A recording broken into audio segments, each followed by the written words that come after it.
معیشت نہیں ایک مستقل مذاق ہے اور بدقسمتی یہ ہے کہ اس کا ہدف ہمیشہ وہی عوام ہوتے ہیں جو ہر بار سنجیدگی سے اسے برداشت کر لیتے ہیں۔ پاکستان میں پیٹرول کی قیمت بڑھانے کے لیے کسی پیچیدہ فارمولے، طویل مشاورت یا معاشی حکمت عملی کی ضرورت نہیں پڑتی، صرف ایک بہانہ کافی ہوتا ہے۔ اور اس بار وہ بہانہ یونائٹڈ سٹیٹس اور ایران کی کشیدگی بن گیا۔ عجیب تماشا ہے، عالمی منڈی میں قیمتیں اوپر جائیں تو یہاں پیٹرول پمپس پہ جیسے دوڑ لگ جاتی ہے کہ کون پہلے عوام کی جیب تک پہنچتا ہے، اور جب وہی قیمتیں نیچے آئیں تو ایسا سکون طاری ہو جاتا ہے جیسے قوم کو مہلت دی جا رہی ہو کہ وہ شکر ادا کرے۔ پھر اس سب کے اوپر چند نمائشی اقدامات ہوتے ہیں، وزراء کی تنخواہیں روک دی جاتی ہیں، رفتار کم کر دی جاتی ہے، گویا معیشت نہیں کوئی ڈرامہ چل رہا ہو جس میں عوام کو صرف یہ دکھانا مقصود ہو کہ قربانی سب دے رہے ہیں، حالانکہ اصل قربانی صرف ایک طرف سے لی جا رہی ہوتی ہے۔ اور پھر اچانک ایک اور وار ہوتا ہے، ہائی آکٹین کے نام پہ ایسا اضافہ کہ خود گاڑی بھی سوچ میں پڑ جائے کہ اسے چلنا ہے یا کھڑا رہنا ہے۔ یہاں سوال یہ نہیں کہ تیل مہنگا کیوں ہوا، سوال یہ ہے کہ کیا واقعی یہ سب عالمی منڈی کر رہی ہے، یا پھر کہیں ایسا تو نہیں کہ عالمی حالات صرف ایک پردہ ہے اور اصل کھیل کوئی اور ہے۔ یہی وہ لمحہ ہے جہاں عوام کو پہلی بار نہیں بار بار احساس ہوا کہ مسئلہ تیل کی قیمت کا نہیں، مسئلہ اس ذہنیت کا ہے جو ہر بحران کو موقع نہیں بلکہ بہانہ بنا کر پیش کرتے ہیں۔ آپ سب پر سلامتی ہوں، میں یاسر رشید ہوں اور آپ دیکھ رہے ہیں سنو نیوز۔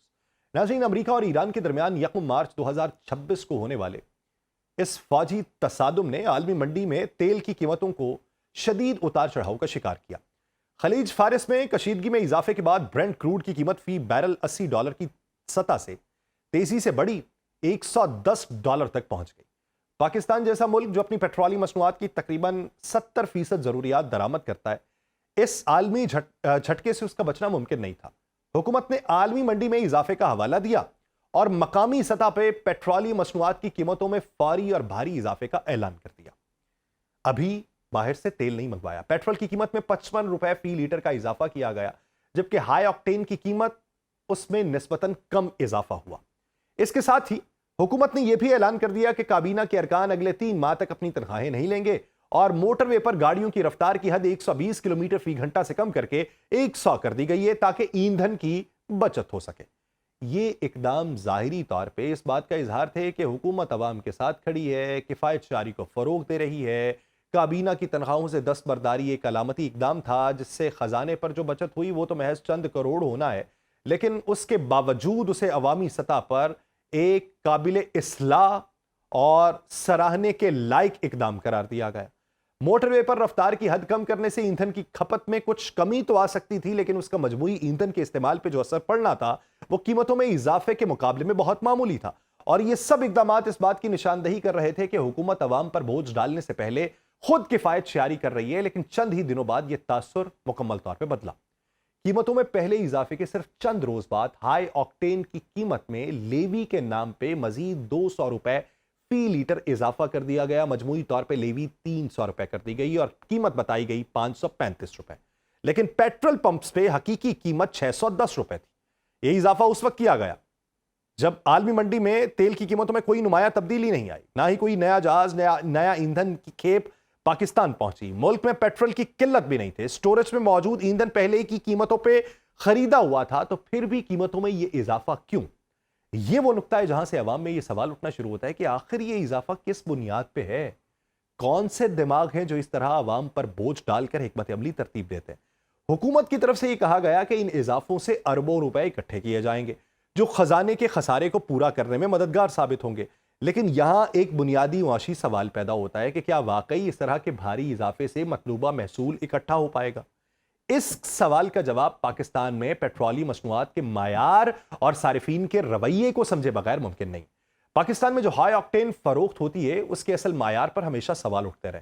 حقیقی ہائی آکٹین کا آکٹین نمبر 97 سے 99 کے درمیان ہوتا ہے اور یہ اعلیٰ کمپریشن والے انجنز کے لیے ضروری ہوتی ہے، لیکن پاکستان میں ملنے والی ہائی آکٹین کا آکٹین نمبر اکثر 92 سے 95 کے درمیان ہوتا ہے، جبکہ سپر پیٹرول کا آکٹین نمبر 87 سے 92 کے درمیان ہوتا ہے۔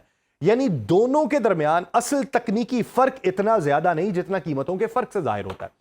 عام سپر پیٹرول اور پاکستان میں ملنے والی نام نہاد ہائی آکٹین کے درمیان کارکردگی کا فرق بھی اتنا زیادہ نہیں ہے کہ صارفین اس بھاری قیمت کو ادا کرنے پر مجبور ہوں۔ جب ہائی آکٹین کی قیمت حکومت کے مطابق 535، ایکچول میں 610 روپے کے درمیان میں ہو، تو سپر پیٹرول کی قیمت اس سے 200 سے 250 روپے کم کے اوپر ہے۔ تو صارفین کے لیے یہ فیصلہ کرنا مشکل نہیں ہے کہ وہ ہائی آکٹین چھوڑ کے سپر پیٹرول استعمال کرنا شروع کر دیں، خاص طور پہ وہ گاڑیاں جو ہائی آکٹین پہ چلنے کے لیے ڈیزائن نہیں کی گئیں بلکہ صرف صارفین کی ذہنی تسکین کے لیے ہائی آکٹین استعمال کر رہی تھی۔ ان کے مالکان نے فوری طور پہ سپر پیٹرول کا رخ کر لیا۔ یہاں وہ تضاد سامنے آتا ہے جو حکومت کے محصولات جمع کرنے کے فارمولے کو چیلنج کرتا ہے۔ اگر عوام کی ایک بڑی تعداد ہائی آکٹین چھوڑ کے سپر پیٹرول استعمال کرنے لگے گی تو ہائی آکٹین کی فروخت پہ کمی آئے گی اور اس سے جمع ہونے والا محصول بھی کم ہو جائے گا۔ دوسری طرف سپر پیٹرول کی فروخت میں اضافہ تو ہوگا لیکن اس پر عائد لیوی اور ٹیکسز کی شرح ہائی آکٹین کے مقابلے میں کم ہے، اس لیے مجموعی محصول میں اضافہ اتنا نہیں ہوگا جتنا حکومت کا تخمینہ ہے۔ تو یہ کلاسک معاشی مسئلہ ہے کہ ٹیکس کی شرح اتنی بڑھا دی جائے کہ ٹیکس کی بنیاد ہی سکڑ جائے۔ یہ مشورہ دینے والے دماغ کون سے ہیں جو اس طرح عوام پہ بوجھ ڈال کے حکمت عملی ترتیب دیتے ہیں؟ اس سوال کا جواب شاید اس بات میں ہے کہ یہ فیصلے اکثر مالیاتی ماہرین کی بجائے سیاسی مشیروں اور عارضی مالیاتی ضروریات کو دیکھنے والے لوگ کرتے ہیں۔ جب کسی حکومت کے سامنے مالیاتی خسارہ بڑا ہو، بین الاقوامی مالیاتی اداروں کی شرائط پوری کرنے کا دباؤ ہو، تو اکثر ایسے فیصلے کیے جاتے ہیں جو قلیل مدتی میں خزانے کو رقم فراہم تو کر دیتے ہیں لیکن طویل مدتی میں ان کے منفی اثرات مرتب ہوتے ہیں۔ کابینہ کی تنخواہوں سے دستبرداری جیسا علامتی اقدام عوام کو یہ بتانے کے لیے کافی تھا کہ حکومت عوام کے دکھ میں شریک ہے، لیکن اس کے برعکس جب ہائی آکٹین پہ 200 روپے کا اضافہ کیا گیا تو یہ تاثر مکمل طور پہ ختم ہو گیا کہ حکومت کفایت شاری کر رہی ہے۔ کفایت شاری کا بہترین ماڈل کیا ہو سکتا تھا؟ اس کے ممکنہ نتائج کیا نکل سکتے تھے؟ اگر حکومت واقعی عوام پر بوجھ کم کرنا چاہتی تو وہ قیمتوں میں بتدریج اضافہ کر سکتی تھی تاکہ عوام کو اپنے اخراجات کو ایڈجسٹ کرنے کا موقع ملتا۔ مثلا پہلے مرحلے میں 20 سے 25 روپے اضافہ ہوتا، پھر 10 سے 15 دن بعد مزید اضافہ ہوتا۔ آپ پہلے کر ہی رہے ہیں اس طریقے سے تو اس طریقے سے کر لیں، عوام پہ اچانک جھٹکا نہ پڑے۔ دوسرا آپشن یہ کہ حکومت جو ہے وہ سرکاری سطح پہ ایندھن کی کھپت میں کمی لانے کے لیے ٹھوس اقدامات کرے۔ ہمارے اوپر آپ نے پیسہ عائد کر دیا کہ بھائی جان تم کم پیسہ جو ہے وہ خرچ کر سکتے ہو تو خرچ نہ کرو، زیادہ خرچ کرو اور حکومتی بجٹ کے اندر اضافے کا باعث بنو۔ لیکن دوسری طرف آپ نے اعلان یہ کر دیا کہ ہائی آکٹین جو ہے وہ سرکاری مال سے نہیں بھروایا جائے گا، آپ اپنی جیب سے بھروا سکتے ہیں۔ آپ جتنے مالدار ہیں آپ تو بھروا سکتے ہیں، لیکن وہ جو دوسرا تھوڑا بہت ابھی استطاعت کے اندر پہنچا تھا کہ ہائی آکٹین ڈلواتا، آپ نے اس کا تو کاروبار ٹھپ کر دیا۔ پاکستان میں سرکاری محکموں کو گاڑیوں پہ ہونے والا ایندھن کا خرچ سالانہ اربوں روپے میں ہے، اس پہ سخت کنٹرول کر لیں تو خزانے پہ بڑی بچت ہو جائے۔ تیسرا آپشن یہ تھا کہ عوام کو متبادل توانائی کے ذرائع کی طرف منتقل کرنے کے لیے ترغیبات دی جاتی ہیں۔ ہم سولر کی طرف شفٹ ہوئے تھے، ہم پہ آپ نے لا کے سب کچھ جو ہے وہ ہمارے سر کے اوپر لا کے بم مار دیا اور آپ نے کہا کہ اچھا تم کو پہلے ترغیب دی گئی تھی سولر کی، اب سولر کے اوپر ہی ٹیکس لگائے جائیں گے، اور اب جا کے آپ جو ہے ایندھن میں بچت کی باتیں کرتے ہیں۔ جب لوگ اس طرف راغب ہو رہے تھے تو آپ انہی کے اوپر کلہاڑے چلا رہے تھے۔ الیکٹرک گاڑیوں کی درآمد پہ جو ڈیوٹی ہے اس میں تخفیف کی باتیں کریں، مستقبل کو آپ جو ہے ترتیب دیں، پبلک ٹرانسپورٹ کے نظام کو اور بہتر بنائیں۔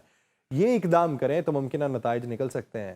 پہلا نتیجہ یہ ہو تاکہ عوام میں حکومت کا جو اعتماد ہے وہ کہیں نہ کہیں بحال ہو، فیصلے سوچ سمجھ کر عوام کی سہولت کو مد نظر رکھ کے کیے جائیں، وقتی مفاد کے لیے نہ ہو۔ دوسرا نتیجہ یہ ہو کہ ایندھن کی مجموعی کھپت میں کمی آئے جس سے درآمدی بل میں کمی ہو، زر مبادلہ کی بچت ہو۔ تیسرا نتیجہ یہ ہو کہ طویل مدت میں ملک توانائی کے معاملے میں زیادہ خود کفیل ہو، عالمی منڈی کے جھٹکوں سے کم متاثر ہو۔ چوتھا نتیجہ یہ ہو کہ ماحولیاتی آلودگی میں بھی کمی آئے کیونکہ کم ایندھن جلنے سے کاربن کے اخراج میں کمی ہو۔ لیکن ہم تو برعکس دیکھتے ہیں، بھاری اضافہ لگایا جاتا ہے، عوام کی قوت خرید کو کم کیا جاتا ہے، مہنگائی میں اضافہ کیا جاتا ہے، پیٹرول کی قیمت میں اضافے کا اثر اشیاء ضروریہ کی قیمتوں پہ پڑتا ہے، ٹرانسپورٹ کے کرائے بڑھتے ہیں، اشیاء خورونوش کی قیمتیں بڑھتی ہیں، عام آدمی کا روزمرہ کا خرچہ بڑھ جاتا ہے، صنعتی شعبہ متاثر ہوتا ہے، فیکٹریز میں ایندھن اور بجلی کے اخراجات میں اضافہ ہوتا ہے، پیداواری لاگت بڑھتی ہے، برآمدات کی صلاحیت کم ہوتی ہے، زراعت محفوظ نہیں رہتی، ٹیوبویل اور ٹریکٹر میں استعمال ہونے والے ڈیزل کی قیمت میں بھی اس سے اضافہ ہوتا ہے، کسانوں کے اخراجات بڑھتے ہیں، پیداوار کی لاگت میں اضافہ ہوتا ہے۔ یہ تمام عوامل مل کے معیشت پہ منفی دباؤ ڈالتے ہیں۔ جب معیشت کمزور ہوتی ہے تو ٹیکسز کی وصولی بھی متاثر ہوتی ہے۔ حکومت کو جس مقصد کے لیے قیمتوں میں اضافہ کرنا تھا وہ مقصد حاصل نہیں ہوتا۔ یہ ایک ایسا چکر ہے جو پاکستان میں بار بار دیکھنے کو ملتا ہے۔ اگر آپ نے مہنگے داموں خریدا ہوتا، آپ اس کا اعلان کرتے کہ بھائی صاحب ہم نے پہلے اس قیمت پہ خریدا تھا، اب اس قیمت پہ خریدا ہے، تب اس قیمت پہ آپ کو فراہم کر رہے تھے، اب اس قیمت پہ فراہم کرتے ہیں۔ وہ تو فارمولا پیش نہیں کیا گیا، بس یہ کہا گیا کہ عالمی منڈی میں تیل کی قیمتیں بڑھی تو اس لیے یہ بوجھ عوام تک منتقل کیا جاتا ہے۔ پھر آپ ہائی آکٹین کی قیمت بڑھاتے ہیں تو آپ یہ نہیں کہتے کہ عالمی منڈی میں تیل کی قیمتیں بڑھی اس لیے منتقل کیا گیا، یہ نہیں کہا گیا کہ عالمی منڈی سے ہم نے مہنگا لیا تو اس لیے آپ کو دے رہے ہیں۔ آپ یہ کہہ رہے ہیں کہ ہم اس پہ 200 روپے لیوی کو بڑھا رہے ہیں۔ یہ دوہرا معیار ہوتا ہے جس میں عوام میں حکومتوں کے تئیں اعتماد کو مسلسل نقصان پہنچتا ہے۔ جب کابینہ کے ارکان کی تنخواہوں سے دستبرداری اختیار کر لی آپ نے تو عوام اس کی کتنی تعریف کریں گے؟ ہائی آکٹین میں آپ بھاری اضافہ کر دیں تو یہ تعریف غم و غصے میں تبدیل ہوتی ہے۔ عوام یہ سمجھ چکی ہے کہ کابینہ کی تنخواہوں سے چند کروڑ کی بچت کا مقصد عوام کو یہ باور کرانا تھا حکومت ان کے ساتھ ہے۔